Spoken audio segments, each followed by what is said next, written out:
আসসালামু আলাইকুম everyone, this is Sheikh শরণ and welcome back to my channel. আজকে হচ্ছে আমি আমার রাতের ডিনারটা আপনাদের সাথে শেয়ার করছি।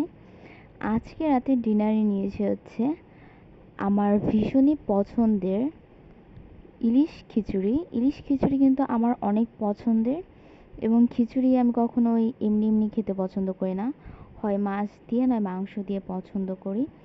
ডিম ভাজা দিয়েও আমার খিচুড়ি খুব একটা পছন্দের নয়, তবে মাছ মাংস দিয়ে খিচুড়ি আমার বেশি পছন্দের। আর সবথেকে বেশি পছন্দের হচ্ছে ইলিশ মাছ দিয়ে রান্না করা খিচুড়ি।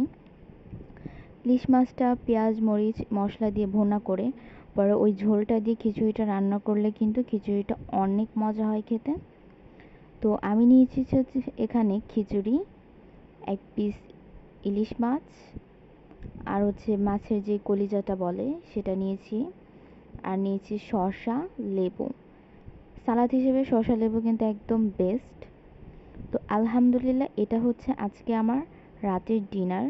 যারা যারা ভিডিও দেখেন, ভিডিও ভালো লাগলে কিন্তু ভিডিওতে অবশ্যই লাইক করবেন, এবং নতুন নতুন ভিডিওর জন্য কিন্তু চ্যানেলটিকে অবশ্যই সাবস্ক্রাইব করবেন। আজকের মতো বিদায় নিচ্ছি। সবাই ভালো থাকুন, সুস্থ থাকুন। আল্লাহ হাফেজ।